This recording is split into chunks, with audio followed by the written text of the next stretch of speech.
Ibu, bapak, dan saudara, belajar itu memang tidak ada waktu untuk selesai. Tetapi kalau saya menggunakan kalimat belajar, bukan berarti bahwa harus membaca buku. Tidak mungkinlah Bante, umur saya ini sudah lanjut. Untuk membaca buku itu sudah tidak menarik lagi. Apalagi kalau hurufnya kecil-kecil, melelahkan. Ya, membaca buku adalah salah satu cara untuk menambah pengetahuan. Salah satu cara belajar. Tetapi belajar dalam arti yang luas tidak hanya membaca buku. Dari pengalaman yang kita alami sendiri, kita bisa belajar. Dari lingkungan yang berada di sekitar kita, kita bisa belajar. Dari media-media sosial sekarang, kita juga bisa belajar. Hanya harus berhati-hati dengan media sosial. Yang kadang-kadang itu seperti betulan, tetapi itu rekaan. Kalau kita melihat hal-hal yang buruk itu menjadi pelajaran. Tetapi kalau kita melihat hal-hal yang baik itu menjadi contoh. Semuanya ada gunanya dengan belajar. Dari belajar itulah timbul keyakinan. Satu pandangan yang kita pegang sebagai pedoman untuk menjalani kehidupan ini. Kalau kita, ibu, bapak, dan saudara, dan saya tidak mempunyai keyakinan, sesuatu yang dipegang sebagai pedoman untuk memedomani menjalani hidup ini akan sulit. Selain penuh dengan kebingungan, keraguan-raguan, ya juga perilaku kita bisa tidak karu-karuan. Begini atau begitu, mau ikut ini atau ikut itu, karena tidak ada yang diyakini, tidak ada yang dipedomani.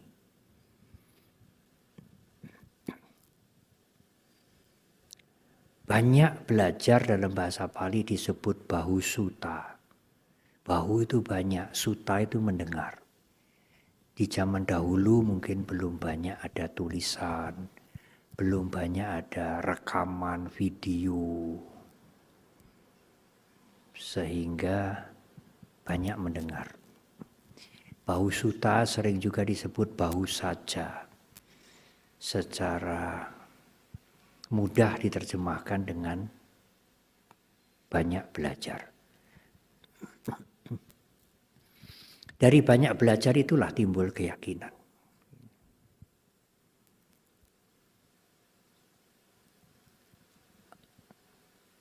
Oleh karena itu sering disebut bahwa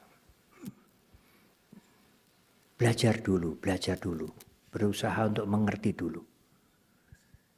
Kalau Anda mengerti, maka Anda bisa menerima. Oh iya, saya menerima ajaran Buddha karena saya mengerti. Tetapi bisa saja terjadi menerima dulu. Bukan belajar atau mengerti dulu, menerima dulu. Saya terima dulu ajaran Buddha. Setelah itu lalu belajar, makin mengerti.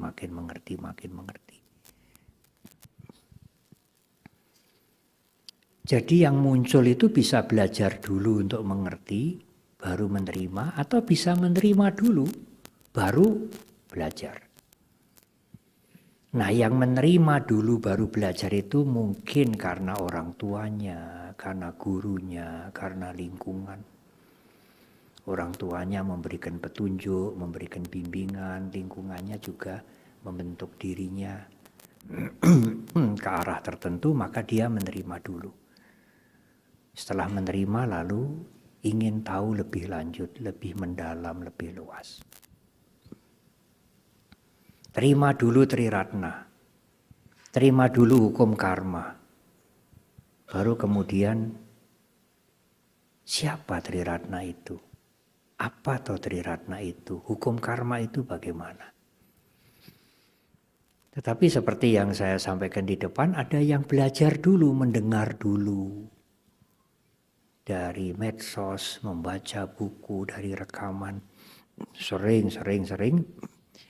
Hingga akhirnya, oh iya, baik ini, setuju ini, cocok saya. Saya menerima Triratna, saya menerima agama Buddha.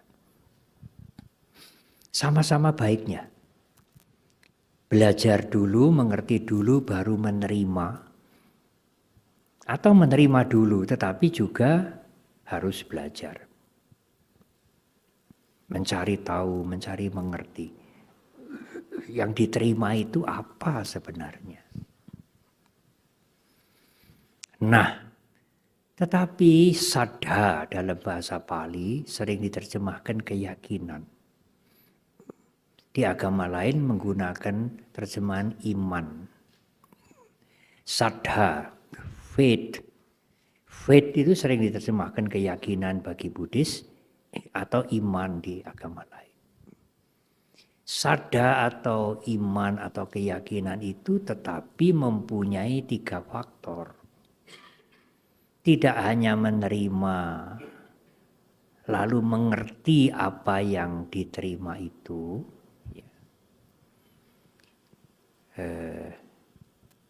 Saya sudah pesan Daya Kasaba menyiapkan masker. Ya. Meskipun COVID sudah rampung, ini musim kemarau. Banyak debu di mana-mana. Karena itu kalau yang batuk-batuk tidak berhenti, tidak usah malu, minta masker di situ ya, lalu pakai. Ya, supaya yang lain tidak merasa kurang nyaman. Ya. Saya sendiri membawa masker, tapi karena tidak batuk-batuk tidak saya pakai. Nah, saddha atau iman atau keyakinan dalam pengertian Buddhis, dalam pengertian agama Buddha mempunyai 3 faktor. Yang pertama menerima atau mungkin mengerti. Taruh saja menerima dulu. Ya, saya menerima. Saya menerima Triratna, saya menerima ajaran agama Buddha sebagai pedoman. Tetapi Anda harus mengerti apa yang Anda terima itu. Tidak asal menerima, ikut saja ya. Mengerti apa yang diterima itu. Dan faktor yang ketiga adalah yang diterima itu harus mendorong kita untuk melakukan sesuatu. Kalau kita menerima Triratna, menerima agama Buddha, lalu belajar, mengerti, mengagumi, oh hebat sekali. Tetapi tidak ada sesuatu yang kita lakukan yang membawa perubahan bagi kita. Itu tidak bisa disebut saddha. Itu tidak bisa disebut beriman dalam agama Buddha. Karena yang kita mengerti itu, yang kita terima itu tidak membawa perubahan apa-apa bagi kita.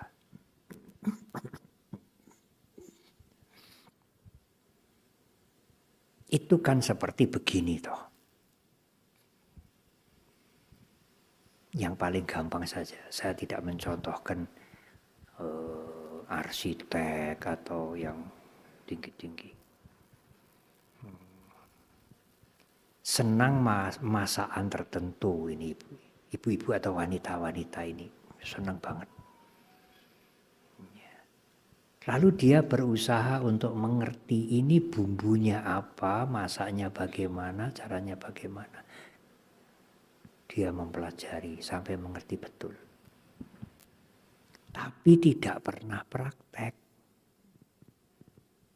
Tidak ada gunanya.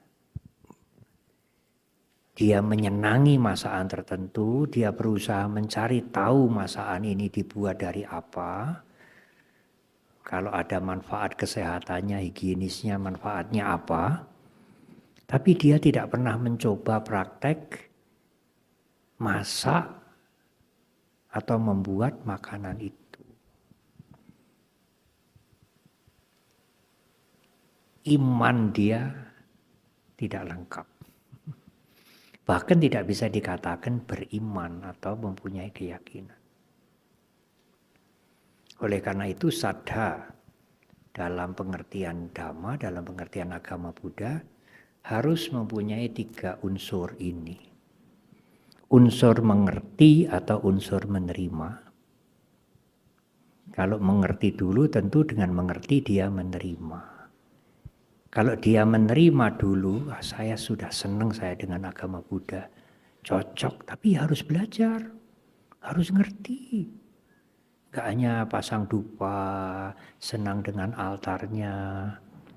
Senang saya, apalagi kalau Pak Bekti bikin piknik ke Thailand, melu. Tidak hanya itu, ya harus belajar. Harus belajar, harus mengerti lebih dalam, lebih banyak. Karena pengertian itu berguna besar bagi kita.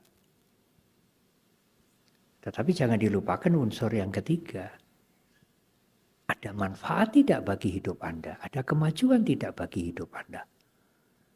Dengan menerima agama Buddha, dengan mengerti agama Buddha, ada kemajuan, ada manfaat. Nah, kemajuan atau manfaat itu harus didahului dengan praktek, dengan melakukan sesuatu. Ya kalau tidak melakukan sesuatu ya hanya mengerti dan senang begitu saja. Sekarang agama Buddha dipelajari oleh umat-umat beragama yang lain banyak sekali. Seperti waktu saya sampaikan pada perayaan Asada di Borobudur itu, seorang imam, seorang pastor yang kepala paroki gereja di Muntilan, belajar agama Buddha S3 lagi. Di Hong Kong University. Dia belajar S3 agama Buddha di Hong Kong University. Seorang pastor Yesuit, kepala paroki Muntilan. Saya tahunya karena hadir pada waktu Waisak di Kelenteng Muntilan. Saya undang waktu perayaan Asada di Borobudur. Mengerti sekali agama Buddha. Tapi tentu unsur yang lain tidak ada ya. Hanya mengerti saja. Mengerti dengan baik, dengan luas, dengan jelas. Ya. Kalau unsur yang lain tidak ada, tidak bisa dikatakan saddha. Tidak bisa dikatakan dia berkeyakinan, beriman kepada agama Buddha, tidak bisa. Dia belajar agama Buddha, ya. Tetapi dia tidak beriman kepada agama Buddha karena tidak menjadi umat Buddha. Ya sama dengan maaf saja mahasiswa-mahasiswa di STAB Sekolah Tinggi Agama Buddha belajar agama Buddha luas sekali, mendalam sekali, merasa senang, merasa bangga, agama Buddha ini luar biasa. Tetapi selama Anda sekalian para mahasiswa tidak praktek, tidak pati-pati dhamma, tidak praktek, sehingga membawa kemajuan bagi Anda, saddha Anda tidak lengkap. Dengan kalimat yang lain, apa yang Anda kagumi dan Anda pelajari tidak ada gunanya. Hanya untuk bangga-banggaan aja. Bisa menjadi pembicara di seminar, begitu ya. Tetapi apa yang dia lakukan sedikit sekali. Nah, keyakinan itu adalah kekayaan, adalah sesuatu yang berharga bagi kita. Yang mempunyai unsur mengerti apa yang diyakini, menerima, dan melakukan apa yang diyakini itu. Apa Bante yang harus diimani, diyakini bagi umat Buddha? Minimal.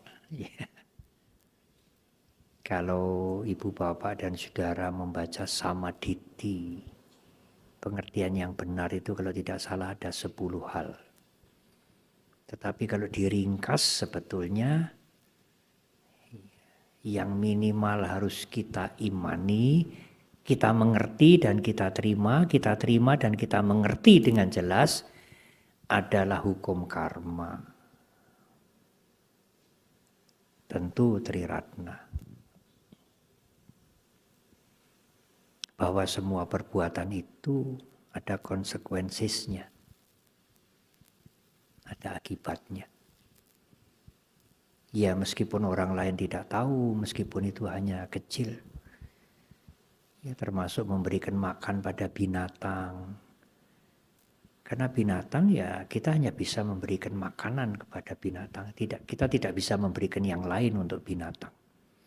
Pendidikan, pakaian dan lain-lain tidak bisa. Sekalipun memberikan makanan pada seekor anjing, seekor kucing itu ada nilainya, itu kebajikan. Sekalipun juga orang lain tidak memperhatikan.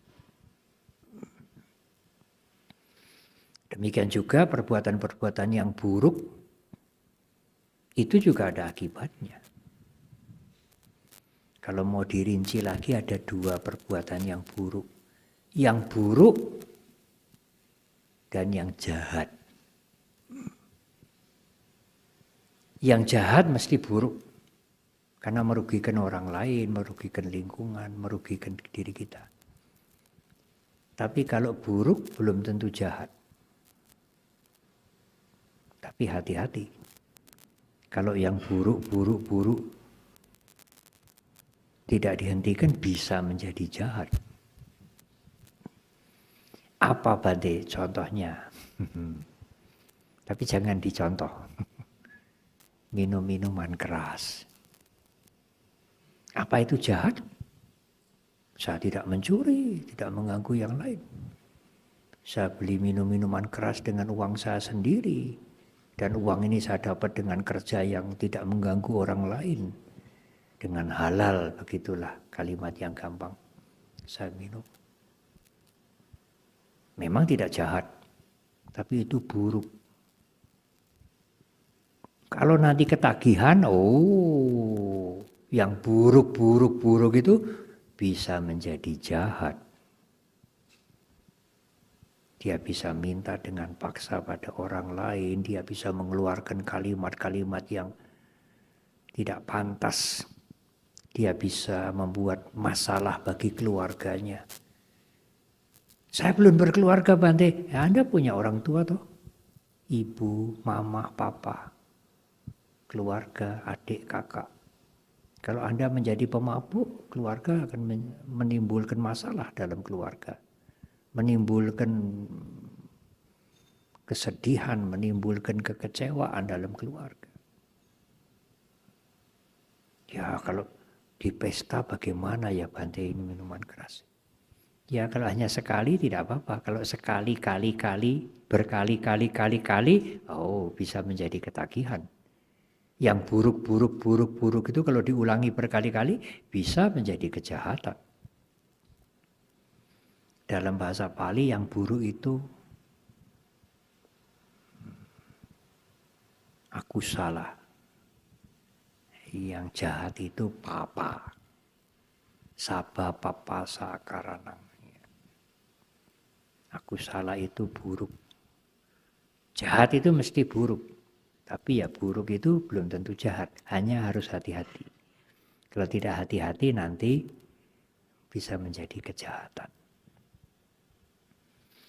Kalau kita bisa menerima hukum karma karena mengerti hukum karma dengan baik, sebagai hukum alam yang tanpa awal, tanpa akhir, berlaku untuk semua kehidupan, maka kita akan mengendalikan diri untuk tidak berbuat buruk dan tidak berbuat jahat. Karena tahu konsekuensinya, risikonya. Meskipun mungkin menimbulkan keenaan, kenikmatan, kelegaan. Tapi akibatnya akan menimbulkan kesengsaraan.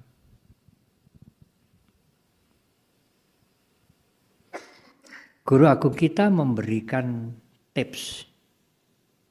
Mengendalikan diri itu akan bisa dilakukan kalau Anda punya malu. Dan orang duwe malu ya apa saja dilakukan. Dengan kalimat yang lain, malu itu risih. Risih enggak sih? Ya kalau mengambil barangnya orang, lalu melakukan hal-hal yang enggak pantas, risih enggak sih? Kalau enggak risih ya udah, itu menjadi habit, menjadi perilaku yang diulang-ulang terus ya. Yang kedua, otapa. Sadar, mengerti akibatnya nanti lo akibatnya. Hiri otapa itu seperti pagar yang memagari kita untuk bisa mengendalikan diri. Tidak. Malu saya nanti. Dan akibatnya untuk anak-anak, untuk keluarga, untuk lingkungan, untuk saya sendiri. Tetapi yang harus diingat adalah ini sering membuat kita kepleset.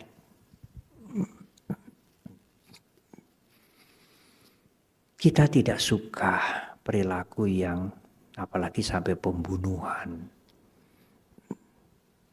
menyakiti orang. Oh, kalau kita mendengar berita-berita itu, tenaga-tenaga migran gelap itu mengerikan sekali itu.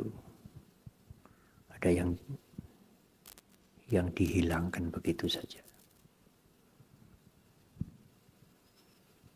Kita tidak setuju. Kecurangan, tipu menipu, kita tidak setuju. Tetapi hati-hati. Kita memang tidak setuju, tidak berbuat yang buruk semaksimal mungkin, tetapi jangan tergelincir sampai membenci orang yang berbuat buruk.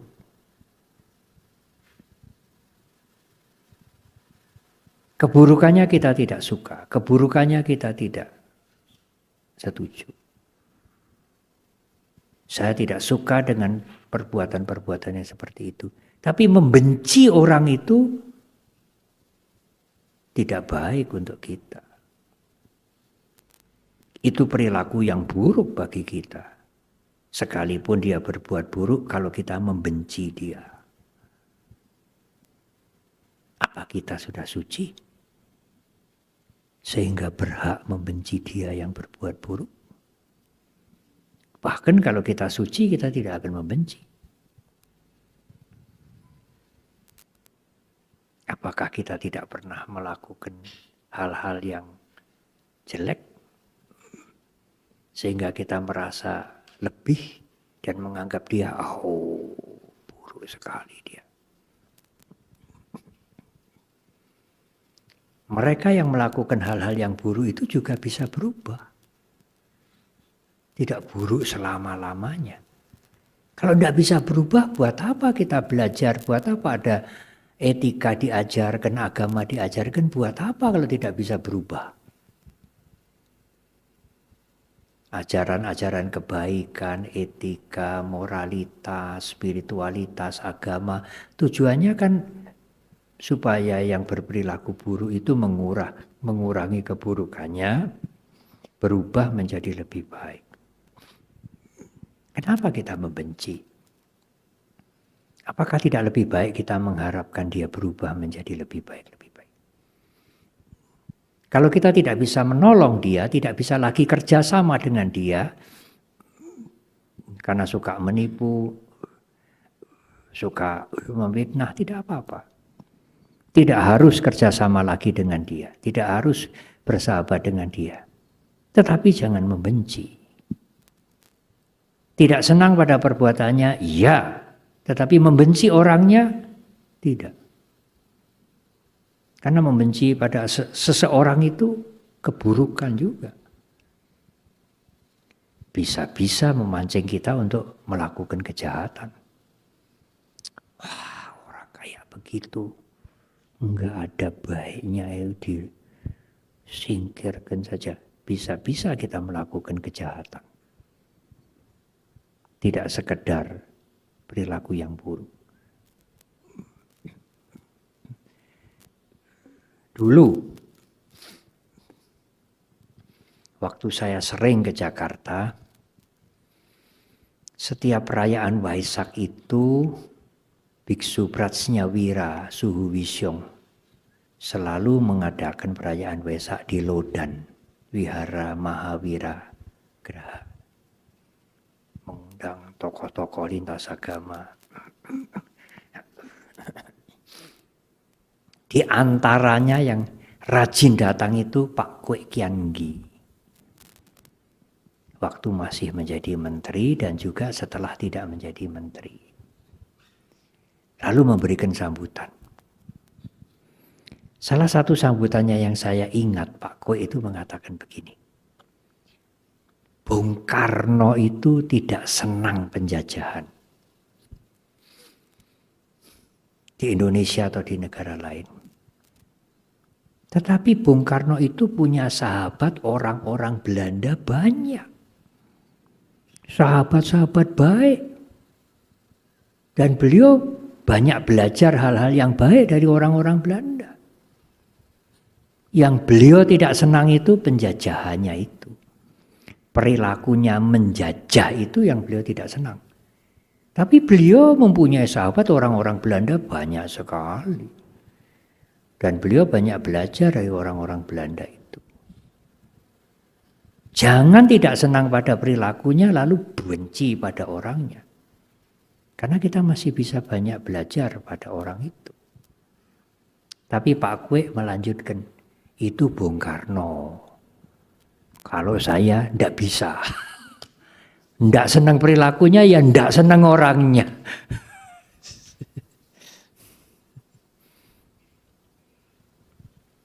Kita lihat saja juga Sang Buddha sendiri.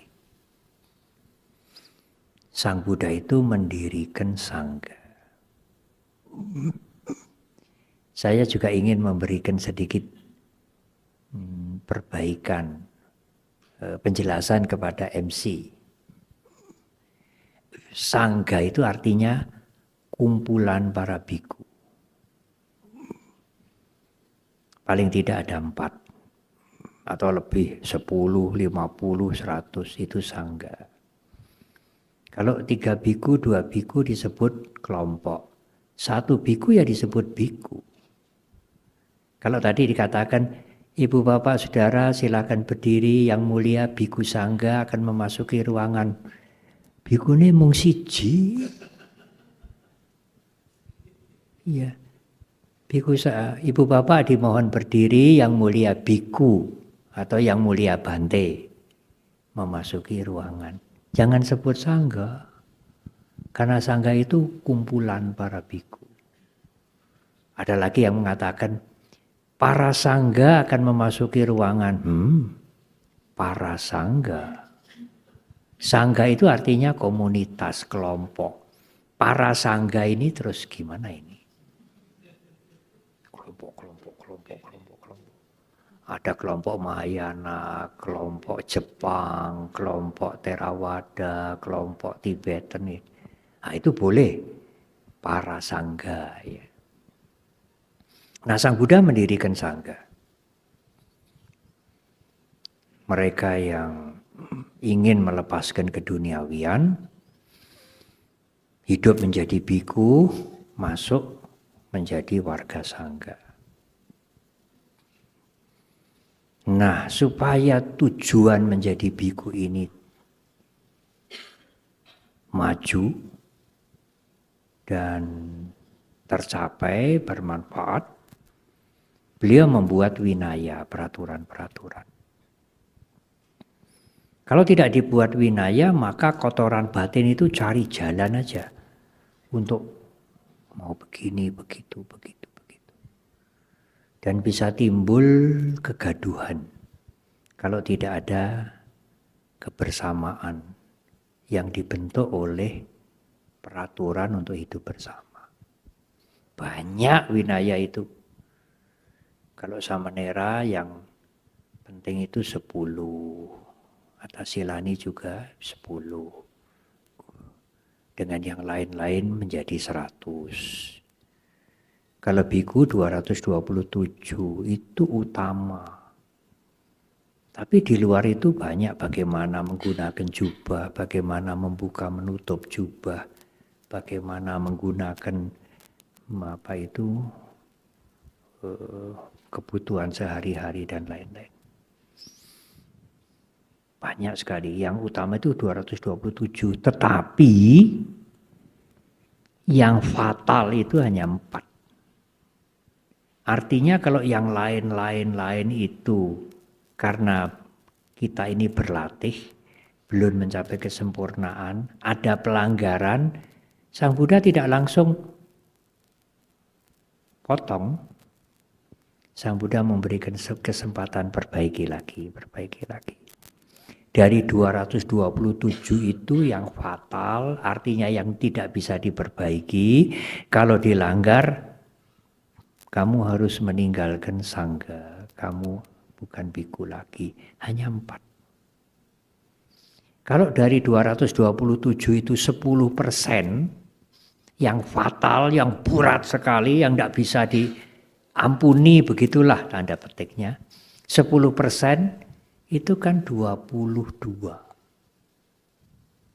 Kalau 5% 11. Ini hanya 4. Membunuh manusia atau menyuruh orang lain bunuh diri. Ya termasuk menyuruh ibu-ibu menggugurkan kandungan itu. Hati-hati kalau biku memberikan nasihat seperti itu, berat itu. Dia bisa hilang kebikuannya. Mencuri yang bisa menjadi BAP polisi. Kalau polisi tidak mau BAP, yang dicuri ini hanya permen 1. Itu bukan parajika. Dan dia mengambil untuk kepentingan dirinya. Kemudian melakukan hubungan seksual. Dengan cara apapun. Yang keempat, menyatakan dirinya sudah suci, sudah mencapai Arya Pugala, sudah mencapai jana, termasuk itu. Berhati-hati. Nah, 4 ini yang fatal. Dari uraian ini kita bisa melihat Sang Buddha tidak membenci pelanggaran. Justru memberikan kesempatan untuk memperbaiki. Beliau memberikan batas akhir yang tidak bisa diperbaiki itu yang 4 ini. Kalau sampai melakukan yang 4 ini, salah satu, tidak 4-4-nya ya. Meskipun hanya 1 kali, itu sudah patah. Seperti kaca yang pecah. Seperti arang yang patah. Tidak bisa disambung lagi. Seperti pohon aren yang pupusnya itu dipangkas. Jadi kalau ada pohon aren itu dipangkas pupusnya, mati dia. Dia tidak bisa hidup kembali. Nah, mereka yang menjadi biku, ditasbiskan menjadi biku, selesai pentasbisan selalu dijelaskan ini. 4 ini, jangan diterak ya, jangan dilanggar. Kalau kamu melanggar ini, habislah. Yang lain Sang Buddha memberikan kesempatan untuk memperbaiki. Nah demikian juga kita dalam kehidupan bermasyarakat. Yang sulit itu kalau yang berbuat buruk itu kepada kita. Aduh, sulit untuk tidak membenci ini Bante. Perilakunya aku ya ora seneng, wonge aku ya ora seneng. Di dalam Karania Metta Sutta, Sang Buddha mengingatkan, jangan karena marah dan membenci. Ini sudah marah, sudah terlanjur membenci. Yang tadi diuraikan kan jangan membenci. Ini terlanjur membenci. Sang Buddha masih memberikan warning lagi. Meskipun Anda marah, meskipun Anda membenci, jangan mengharap orang lain celaka. Kalau Anda mengharap orang lain celaka, Anda berbuat jahat. Bukan hanya berbuat buruk. Ya kalau dia melakukan kejahatan, ya urusan dia. Termasuk kejahatan itu kepada kita, ya urusan dia. Karena dia yang akan memetik akibat karmanya. Nah, kita dijahati ini bagaimana Bante? Ya kita memetik akibat karma kita sendiri. Kalau bukan akibat karma kita, ya dia tidak menjahati kita. Tidak ada alasan lain untuk bersembunyi dari kenyataan itu. Anda mencari pembenaran apa coba? Saya sudah baik, sudah menolong dia. Dia tidak mengerti budi, dia salah paham, dia kejam banget. Sudahlah itu semua ditutup. Kalau itu kena pada dirimu, ya akibat karmamu berbuah. Sudah, full stop, titik. Tidak usah membela diri terlalu panjang. Nah, pengertian seperti itu juga akan mereduksi kebencian kita terhadap dia. Bahwa yang membuat saya sengsara ini sebetulnya ya akibat karma saya sendiri. Apa yang dia lakukan, dia akan memetik akibat karma dia. Lihat aja nanti kalau dia kena karmanya, rasain. Ya enggak usah ngomong begitu. Ngomong begitu sama dengan melampiaskan kebencian juga. Melampiaskan kebencian menggunakan ayat-ayat Dhamma. Sami mawon itu ya. Nah, tetapi tidak hanya tidak melakukan hal-hal yang buruk dan jahat. Dalam kehidupan ini, kita harus melakukan hal-hal yang baik. Tidak hanya untuk keluarga kita, untuk lingkungan kita, untuk orang lain. Ya minimal kita tidak berbuat jahat. Termasuk tidak berbuat buruk. Kalau tidak bisa melakukan yang baik kepada orang yang lain. Tetapi ibu bapak dan saudara, melakukan yang baik kepada orang yang lain itu sesungguhnya bukan pilihan. Pilihan itu sukarela. Aku harap berbuat baik, nulung wong liya ya suka-sukaku sendiri. Siapa yang mengharuskan sih? Kalau aku mau ya baik, kalau aku nggak mau kan nggak apa-apa. Itu namanya pilihan.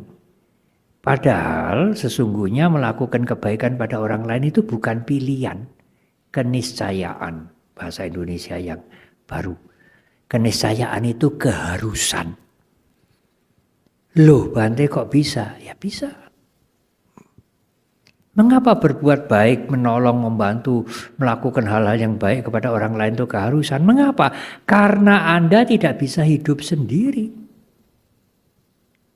Meskipun ada suami, ada istri, ada anak, Anda memerlukan yang lain-lain, banyak sekali. Sejak saya dilahirkan sampai umur sekarang mendekati 70 ini, berapa ratus, berapa ribu orang yang sudah berjasa pada saya. Selain guru, selain orang tua, famili, guru-guru, sahabat baik, kenalan, banyak sekali. Air yang datang di hadapan saya yang manis, yang jernih ini, yang siap diminum, berapa banyak orang yang terlibat menyediakan air ini sehingga layak untuk saya minum. Tidak hanya yang membawa ke sini tok, yang lain-lain banyak sekali. Kita membutuhkan yang lain-lain itu, yang lain-lain itu juga membutuhkan teman-temannya juga, termasuk membutuhkan kita. Dalam bahasa Pali disebut patija samupada, dalam pengertian yang lain.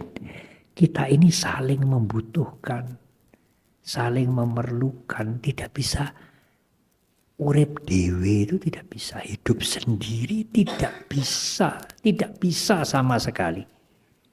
Sesuap nasi yang kita makan itu pun juga melibatkan banyak orang. Apakah kita sanggup membuat sesuap nasi untuk kita makan sendiri? Apakah kita sanggup? Yang lain mungkin sanggup, kita tidak sanggup. Saya juga tidak sanggup membuat nasi 1 sendok untuk saya makan sendiri. Oleh karena itu membantu yang lain, care pada yang lain itu keharusan. Karena Anda juga tidak bisa hidup sendiri tanpa care dari orang lain. Itu sering disebut dengan kepedulian, sering disebut dengan dana. Tetapi ada yang lebih tinggi sebetulnya dari pengertian dana. Dana itu perbuatan memberi ini loh. Makanan, pakaian, nasihat, fasilitas, memberi. Tetapi ada yang lebih tinggi dari dana itu adalah caga, C-A-G-A. Bahasa Sanskertanya tiaga. Caga itu lebih kepada sikap mental. Sikap mental untuk apa? Untuk memotong ikatan duniawi.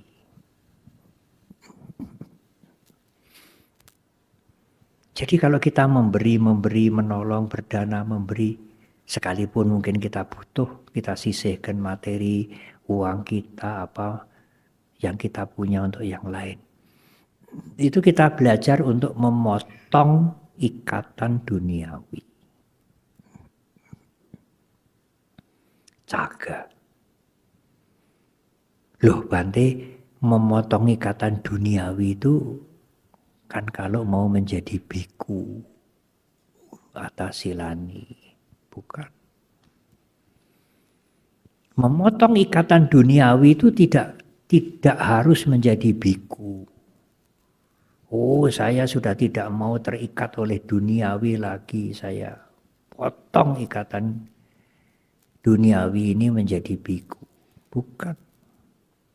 Memotong ikatan duniawi itu bukan menjadi biku, bukan menjadi kere.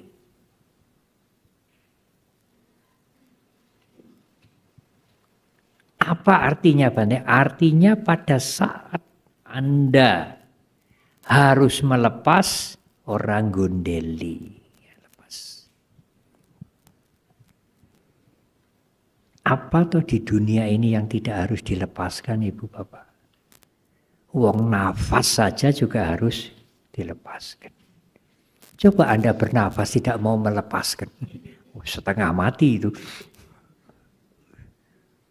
Harus dilepaskan.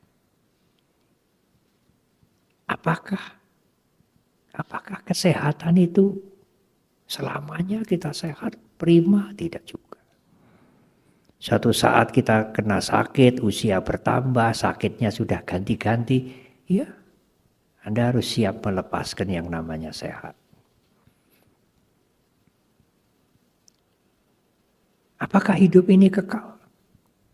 Suatu ketika kematian akan datang. Anda harus siap. Apa saja waktu kematian itu harus lepas. Apa saja. Ya nama, ya kedudukan, ya simpanan, ya materi, ya apa saja. Ya anak, ya segalanya. Nah itu adalah jaga sikap mental untuk siap melepas. Dilatih dengan berdana, dengan memberi.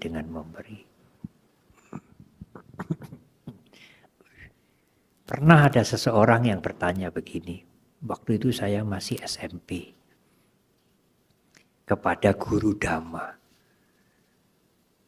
Biku atau bukan? Mungkin bukan. Seingat saya itu bukan. Romo, orang tidak terikat pada keduniawian, memotong ikatan keduniawian, melepaskan keduniawian,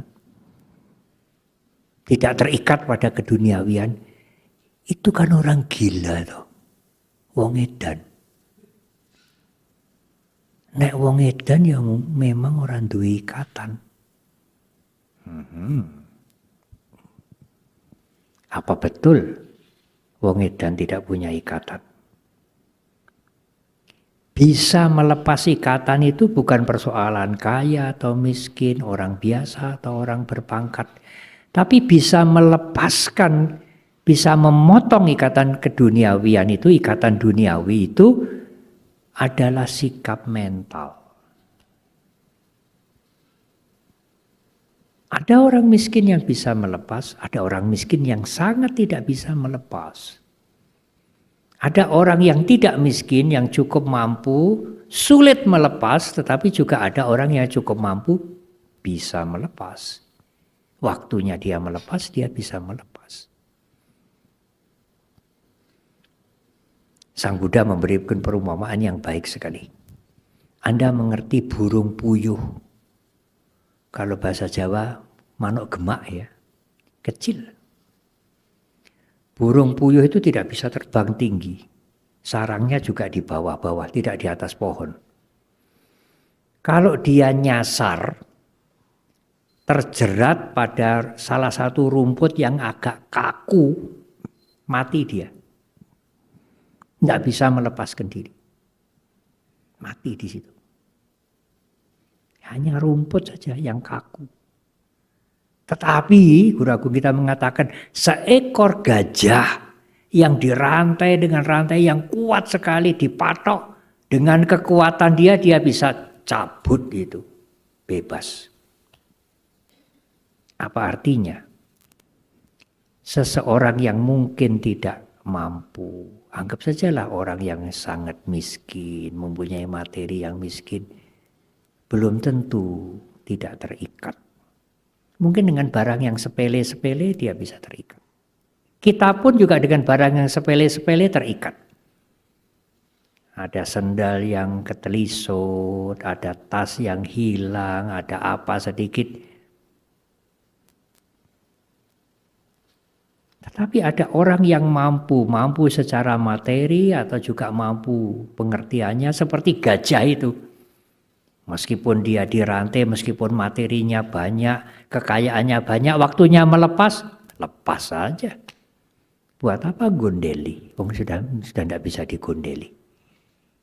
Jadi bisa melepas atau tidak bisa melepas tidak ada hubungannya dengan kaya miskin. Tidak ada hubungannya dengan tua muda. Tidak ada hubungannya dengan orang biasa atau orang berpangkat. Itu karena mentalnya dilatih apa tidak. Nah, kembali kepada cerita tadi. Kan yang bisa memotong ikatan duniawi, bisa melepas itu, tidak punya ikatan duniawi itu kan hanya orang gila toh. Nanti dulu. Anda pernah melihat orang gila, wong bento. Tidak punya tempat tinggal, tinggalnya di emperan-emperan, menggelandang itu. Diajak bicara tidak bisa menjawab dengan baik, memang edan. Kemana-mana dia membawa tikar yang rusak. Bahasa Jawa mengatakan kloso amoh. Coba kloso amohnya itu Anda ambil, Anda bakar. Marah tidak dia? Marah sekali, dia bisa mengejar Anda. Apakah itu bukan melekat? Siapa bilang orang gila tidak melekat? Dia punya kemelekatan yang hebat sekali. Meskipun kepada kloso amoh itu. Oleh karena itu melekat atau tidak melekat, bisa melepas atau tidak bisa melepas, tidak ada, bukan persoalan kaya atau miskin. Bukan persoalan tua atau muda. Bukan persoalan berpangkat atau orang biasa. Anda bisa melepas itu karena Anda punya mental, punya pengertian yang baik bahwa suatu saat kita harus melepas. Tidak ada sesuatu yang kita bisa pegang untuk selama-lama-lamanya.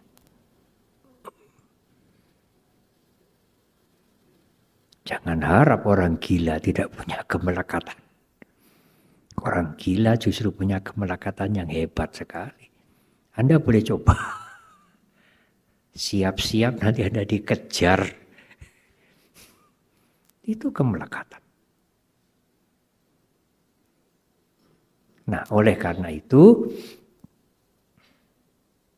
yang terakhir Sang Buddha menutup dengan punyailah panya, wisdom. Kalau Anda tidak dibekali dengan panya, Anda sulit untuk melihat perubahan, sulit untuk melepas. Apa toh di dunia ini yang tidak berubah, Ibu, Bapak, dan Saudara? Semuanya berubah. Ya, berubah yang menuju kepada kemajuan, kenikmatan, yang membawa kemakmuran, yang enak-enak, ya tidak menjadi masalah. Tapi perubahan itu juga membawa kepada kelapukan, kehancuran, dan lain-lain. Siapa yang bisa mengingkari perubahan? Dan perubahan itu penting. Lah kalau tidak ada perubahan bagaimana? Anda tidak bisa maju. Ya begini-begini aja. Batin tidak bisa maju, usaha tidak bisa maju, wong tidak berubah. Justru perubahan itu membawa semangat bagi kita untuk kita cari kreativitas, improvisasi untuk maju, untuk menjadi lebih baik, lebih maju, lebih bermanfaat. Karena ada perubahan. Kalau tidak ada perubahan, giopo berusaha, wong tidak akan berubah. Justru perubahan itu memberikan harapan kita untuk maju di satu sisi, tetapi juga kita harus punya wisdom, punya kebijaksanaan. Untuk diri kita sendiri, bahwa perubahan itu juga akan membawa kelapukan dan kehancuran. Siapa bisa stop itu? Tidak ada. Saya tidak beragama Buddha kok. Oh iya, tidak ada paksaan menjadi umat Buddha itu. Itu sukarela.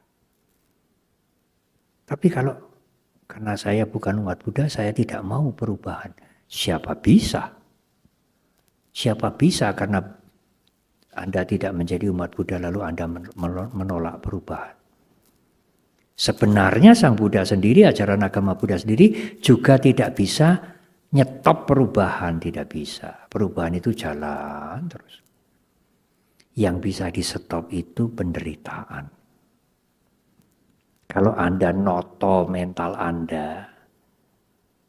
Anda mempunyai mental yang baik karena pengertian yang baik, karena latihan yang baik, maka mental itu akan membuat tidak menderita.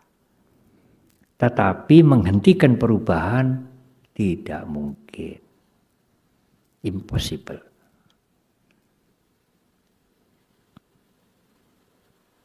Itu kenyataan yang dialami oleh semua orang.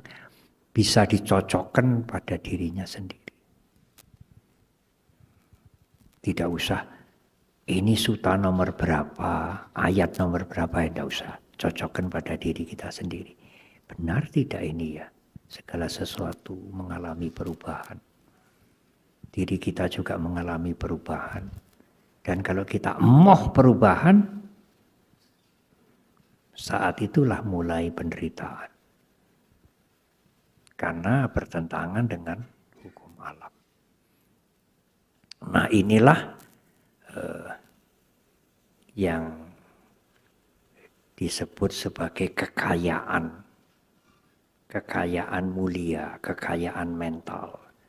Suka belajar, mempunyai keyakinan, tidak melakukan yang buruk atau yang jahat, mempunyai malu, takut akan akibat berbuat perilaku yang buruk, care pada orang lain, dan siap untuk melepas.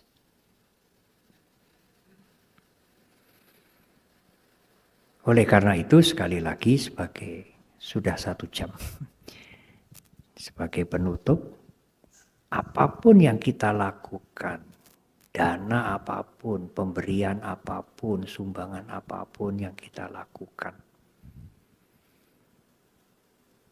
berusahalah untuk menjadikan itu sebagai latihan untuk melepaskan. Kalau nanti suatu saat hukum alam berjalan, kita harus melepaskan, ya sudah, kita lepaskan. Iya, umumnya kita memberi, ibu bapak dan saudara memberi, menolong, berdana itu pikirannya nagih. Kalau misalnya ada keluarga yang meninggal tidak bisa membeli peti, ya kita ikut berdana kasih peti supaya nanti panjang umur. Apa saja, kasih makan kepada ikan, kepada binatang. Ini berbuat baiklah supaya nanti rezekinya tidak berhenti itu. Apa saja pikiran itu nagih, apa saja. Kalau tidak percaya coba nanti kalau berdana pikirannya di tag, pikirannya nagih apa tidak. Itu habit, kebiasaan kita. Karena kita amat jarang untuk bisa melepas, betul-betul melepas. Kita menagih, iki mengko entuk apa iki. Kalau saya berbuat begini, iki mengko entuk apa. Wiharanya ini masih bagus ya. Catnya sudah tidak karu-karuan, ya kita buka kesempatan, saudara-saudara siapa yang mau membantu untuk ikut ngecat wihara ini ya. Wah, nanti hokinya besar gitu ya. Ada itu, ada sesuatu yang ditagih oleh pikiran kita. Mbok ndak usah nagih.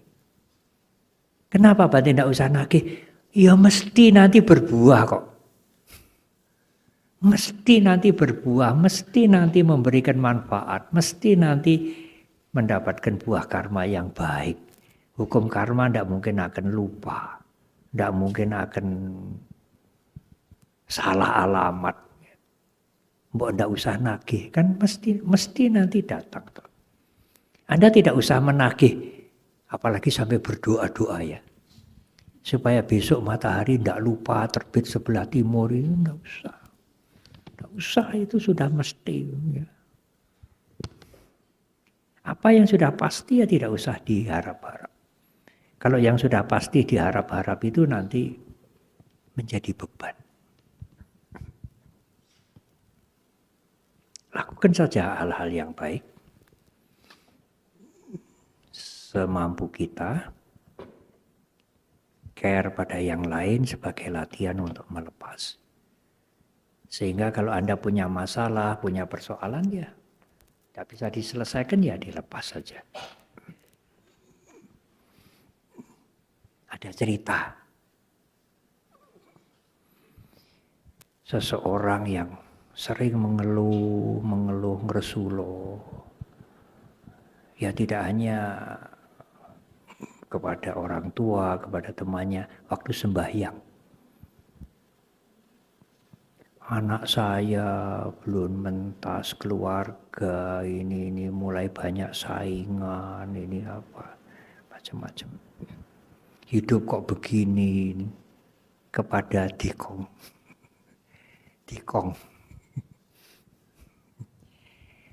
Lalu Dikongnya menjawab, mau pulang. Satu kata aja, mau pulang. Saya siap menghadapi masalah-masalah. Saya belum siap pulang. Kita hadapi. Semua masalah-masalah tidak kekal, tidak ada yang abadi. Tetapi juga apa yang kita rasakan sebagai kemakmuran, kemajuan, fisik yang sehat juga ada waktunya untuk kita lepaskan juga. Tidak usah takut, tidak usah kaget. Kita menerima saja, melepaskan sebagaimana sewajarnya. Dan itu tidak bisa dipungkiri, tidak bisa dihindari oleh siapapun, oleh umat beragama yang manapun, oleh suku bangsa yang manapun, oleh siapapun. Ya. Yang kaya, yang tidak kaya, yang sedang-sedang, yang muda, yang sudah tua. Suatu saat kita harus melepaskan. Dan justru bersiap-siap untuk itu akan membawa kebahagiaan. Kalau cita-cita, keinginan yang sulit-sulit, yang nggak bisa dicapai ini kok sudah berjuang gagal, Bante berjuang gagal, ya lepaskan aja. Cari bidang yang lain, cari usaha yang lain. Ya lepaskan aja. Emangnya dunia sedaun kelor gitu ya. Sekarang daun kelor sangat berharga. Ya lepaskan. The way untuk melepaskan, jalan untuk melepaskan, latihan untuk melepaskan sangat berharga.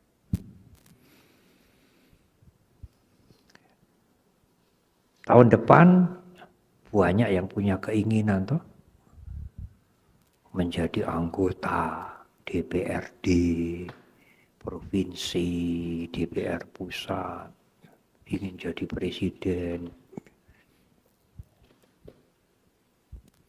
Ya mereka juga harus siap melepaskan. Melepaskan kalau nggak menang. Kan nggak mungkin presidennya telu, nggak mungkin. Tidak mungkin presidennya telu, tidak mungkin. Demikian juga yang mendaftar menjadi anggota-anggota DPR segala macam. Calonnya kan banyak. Dari yang banyak itu mungkin bisa hanya separuh yang terpilih. Yang lain harus siap melepaskan. Kalau dia tidak siap melepaskan, dia membuat penderitaan untuk dirinya sendiri. Bagaimana Bante membantu beliau-beliau itu? Ya moga-moga rekaman ini beliau-beliau ikut mendengar. Supaya siap menang, siap kalah. Siap menang enggak usah. Enggak usah siap menang. Semua orang sudah bisa. Siap kalah, nah itulah yang harus dipersiapkan, yang harus dilatih, yang harus dimengerti, dilatih mulai sekarang. Siap menang enggak ada masalah. Enggak usah dibicarakan, semua orang ya siap menang. Siap kalah itulah yang perlu untuk dipelajari, dilatih, dimengerti, dilatih, dimengerti. Terima kasih.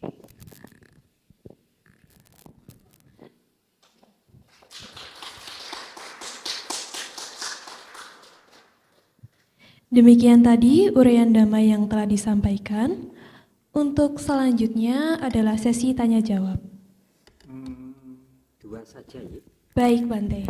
Dua pertanyaan diberikan kesempatan baik kepada umat. Sampai 8:30. Ya, 8:30. Untuk mempersingkat waktu,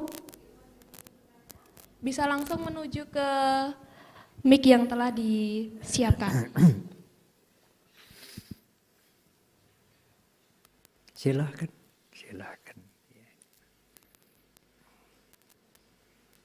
Di belakang? Ini ada lewat apa? Lewat YouTube Bante. Lewat YouTube. Silakan dibacakan. Dari siapa? Sebentar. Huang. Dari Edward Huang. Ya. Apakah Fangsen secara rutin bisa membuahkan karma baik berbuah? Bukankah Fangsen dipandang kurang baik karena mengkondisikan si penjual kembali memperdagangkan makhluk tersebut, Bante? Iya, banyak kontroversi untuk Fangsen. Apakah Fangsen itu berbuat baik? Ya, kalau prosesnya juga baik. Sama seperti orang menyumbang, orang menyokong. Apakah itu baik-baik? Tetapi yang diberikan, yang disokongkan itu juga harus dari usaha yang baik. Saya pernah membaca pengumuman, bersihkanlah harta Anda dengan beramal. Jadi kalau misalnya Anda berkorupsi 1 miliar, didanakan 100 juta, yang 900 juta itu sudah bersih. Bersihkanlah harta Anda dengan beramal.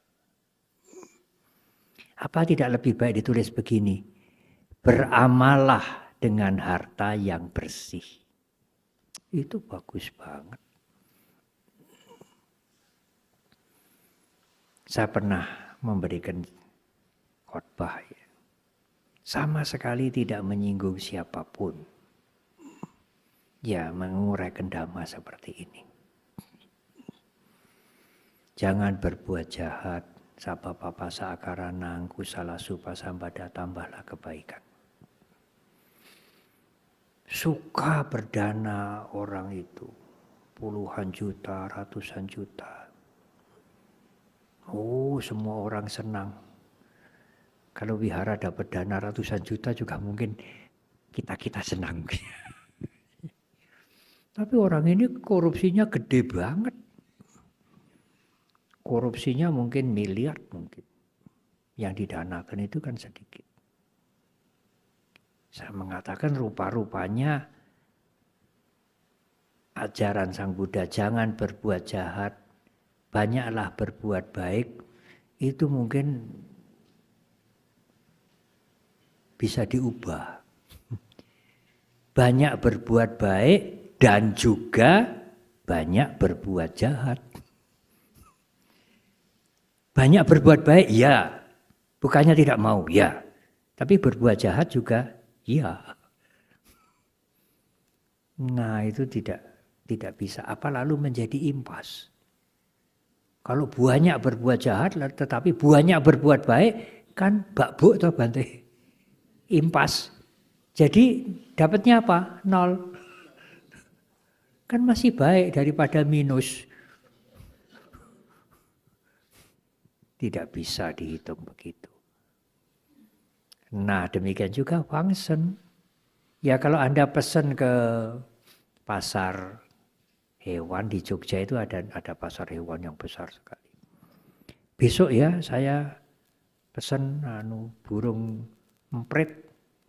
Umur saya ini 75, saya pesan 85. Oh, dia 1 hari penuh atau 2 hari berburu emprit. Berapapun saya tidak nganyang, tidak boleh ngenyang, ya tidak boleh nawar. Berapapun saya bayar, karena ini untuk amal. Dia berburu emprit habis-habisan, lalu dijual mungkin 1 ekor 100.000 mungkin.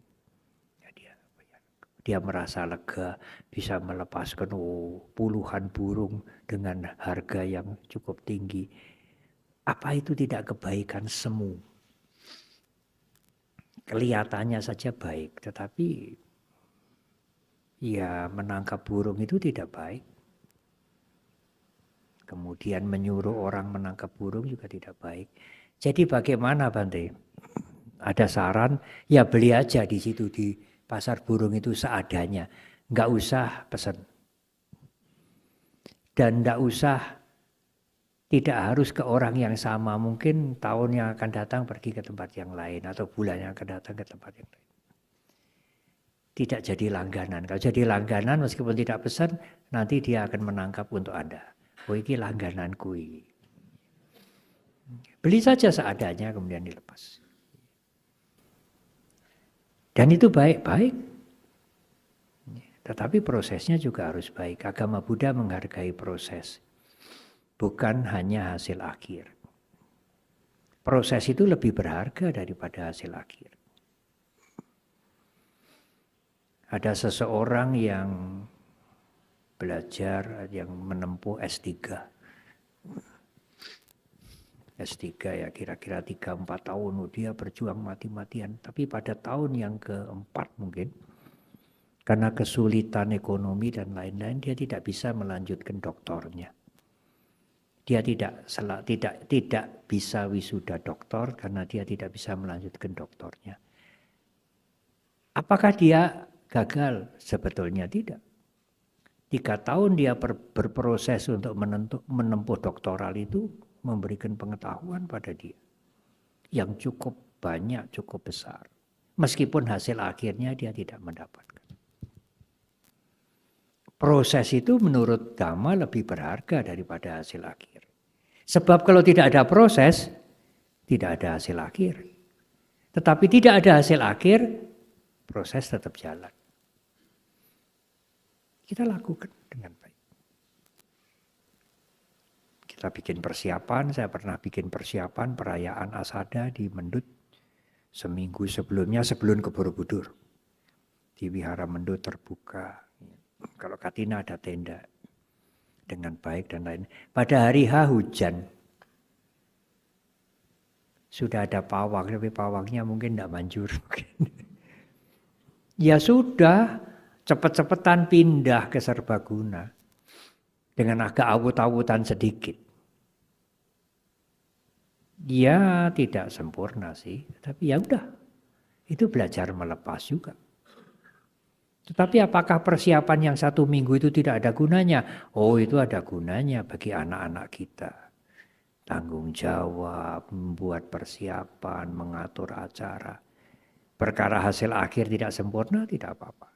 Tapi persiapan itu ada value-nya, ada harganya. Nah, demikian juga kembali kepada Wangsen.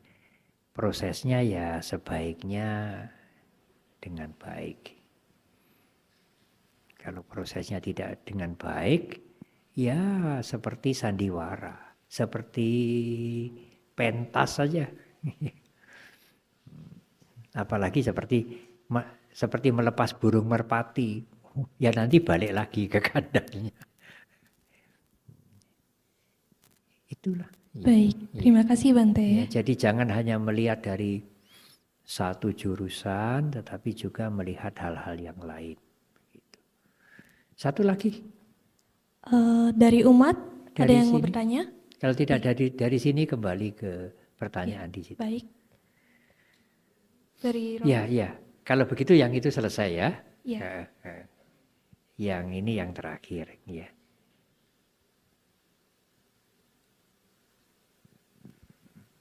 Silahkan, monggo. Ya. Langsung saja. Ya tidak usah itu saya bisa dengar.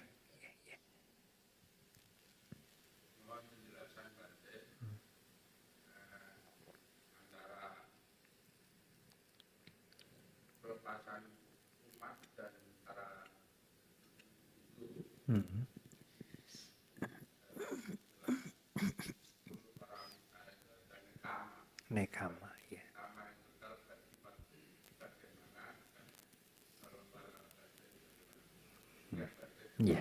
Iya. Tidak berbeda dengan apa yang saya sampaikan tadi. Para biku itu nekamanya ya berusaha untuk totalitas nekama. Dengan kebutuhan yang sesedikit mungkin, pakaian ya hanya ini, 2 setel paling banyak. Kemudian makan sekali 2 kali. Tempat berteduh, tetapi bukan menjadi miliknya. Dan obat-obatan kalau kita sakit. Dengan tidak banyak keinginan, tidak banyak kebutuhan, maka risiko masalah juga berkurang. Bagaimana dengan umat Bante? Ya, umat mempunyai tanggung jawab pekerjaan, rumah tangga, apalagi mempunyai usaha yang besar. Ya ada risiko-risiko yang konsekuensi logis daripada itu. dari pekerjaannya yang besar, usahanya yang besar itu ya ada risikonya yang lebih besar. Lalu apa yang bisa dilakukan dengan nekama? Ya siap-siap saja. Kalau terjadi perubahan, terjadi kegagalan. Waktu saya kemari kan saya mampir ke Pak Nyoman dulu, pemahat, pematung. Dia dipesani membuat seperti Candi Mendut untuk Chiang Mai, Thailand. Saya tanya bagaimana kepada anaknya. Iya Bante, batu-batunya sudah selesai semua, tinggal pasang. Lalu masuk kontainer. Nah Bante, waktu kontainernya itu diangkat mau masuk ke kapal, kontainernya ini ditabrak oleh kontainer lain atau oleh dinding kapal gitu, peyok, meleot sampai segitu kerasnya. Lalu bagaimana Desi? Wah batunya banyak yang hancur Bante. Siap tidak nekama? Kalau Anda tidak siap nekama, bisa marah-marah. Kontainernya apanya, ekspeditornya apanya, naik darah. Itu bisa menimbulkan penyakit fisik. Tapi ya untung Pak Nyoman dan anak-anaknya. Lo gimana Desi? Nggih sampun Bante damel malih. Udah. Itu nekama itu. Dia bisa melepas yang seharusnya dilepas.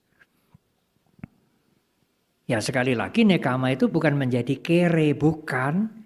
Ya Anda tetap berusaha, Anda tetap bisnis, Anda tetap menjadi karyawan yang baik. Tapi suatu saat ada waktunya perubahan terjadi, Anda harus menerima itu sebagaimana adanya. Orang gondeli. Kalau Anda gondeli, itulah penderitaan. Sang Buddha mengatakan bahwa tidak ada di dunia ini satupun yang bisa digondeli. Bisa dipegang untuk selama-lamanya. Apalagi materi. Perasaan, rasa senang, rasa puas, rasa nyaman itu juga tidak selama-lamanya. Kesehatan kita juga tidak selama-lamanya. Ya kalau yang masih muda-muda mungkin agak sulit. Tapi kalau umur sudah 50, 60 apalagi mendekat 70. Ini siap-siap untuk meninggalkan dunia ini. Wah saya kalau bisa ya tidak mati. Kalau bisa ya awet muda. Kalau sudah tua, awet tua. Awet tua artinya tidak mati.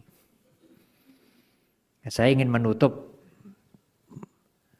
pertemuan atau kelas Dhamma kelas malam hari ini dengan, mungkin saya pernah cerita di sini dulu sekali, sebelum Wihara Dhamma Sundara ini ada Dhamma kelas di tempat-tempat, di berbagai tempat di Solo ini. Ada kebiasaan di Tiongkok dulu, seseorang memasuki rumah baru.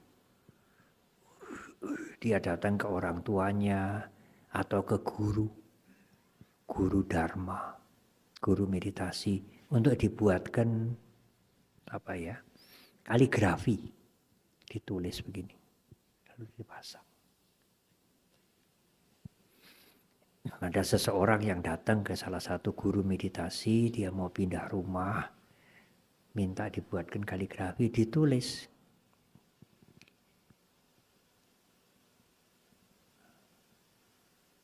Kakek mati, orang tua, kakek mati, ayah ibu mati, anak mati. Wah marah dia, ini kaligrafi bikin sial ini.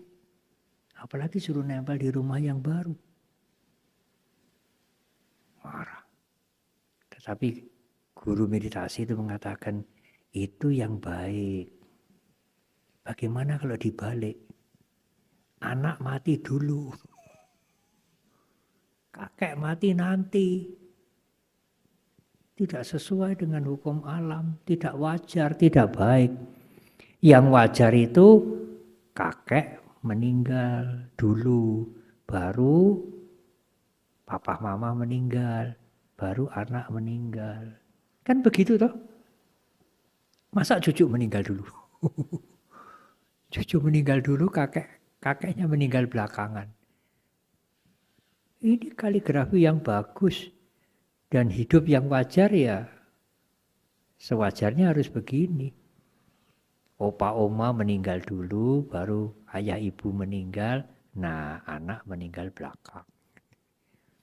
Ya sebetulnya itu pelajaran untuk mengingatkan mereka tentang ketidakkekalan. Tapi ditulis dengan kalimat yang begitu. Kalimat yang sarkastis ya. Kalimat yang mengagetkan orang. Lah kamu minta apa? Kalau tidak kakek meninggal dulu, ayah ibu meninggal, lalu anak meninggal, kamu mau minta apa? Minta anak-anak meninggal dulu. Ya tidak toh. Ya minta tidak meninggal semua, ya itu lebih tidak mungkin. Lebih tidak mungkin, tidak akan pernah terjadi selama-lamanya. Nah, itulah sikap. Jadi nekama itu bukan lari dari duniawi, jadi miskin, jadi kere, jadi melarat, jadi biku, bukan. Nekama itu sikap mental. Ada cerita biku yang meninggal menjadi kutu. Lo kan sudah nekama, dia melekat pada ininya loh, pada jubahnya. Karena biku tidak mempunyai harta yang lain nih. Ini wihara ini milik sanggai semuanya. Milikku ini hanya jubah.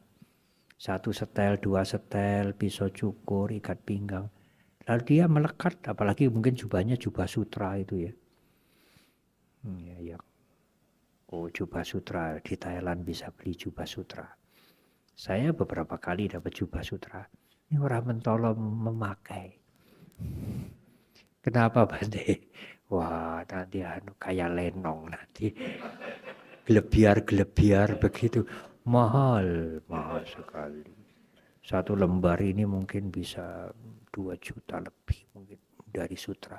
Apa boleh Bante? Biku memakai jubah sutra boleh. Di Vinaya tidak dilarang. Sutra, wool, linen. Ada lagi yang dari seratnya batang teratai. Jadi pohon bunga teratai itu batang bunga, batang daunnya itu seratnya diambil. Ditenun menjadi jubah ini. Oh itu mahal sekali. Mahal sekali. Serat dari bunga teratai. Nah itu seorang biku bisa melekat ke situ. Karena melihat biku-biku yang lain tidak mendapatkan jubah yang hebat seperti ini, yang spesial seperti ini. Dia bisa melekat di situ. Nanti meninggal bisa menjadi kutu yang tinggal di jubah itu. Itu seorang biku. Oleh karena itu sekali lagi nekama melepaskan, memotong caga atau nekama, memotong ikatan duniawi itu bukan persoalan yang miskin atau yang kaya, yang muda atau yang tua, tapi persoalan mental. Mental Anda melatih untuk melepas atau tidak. Kalau mental Anda tidak melatih untuk melepas, jadi biku pun juga dia akan terikat nanti. Terikat oleh apa? Terikat oleh apa saja seperti burung gemak itu loh. Terikat sama rumput yang sederhana sampai mati. Tapi Anda yang bukan burung gemak seperti saya, gajah-gajah ini, oh enggak peduli. Saya dirantai, suatu ketika bisa cabut rantainya, merdeka. Karena sikap mental. Melepaskan keduniawian itu adalah sikap mental. Persoalan mental, bukan persoalan fisik. Baik, terima kasih.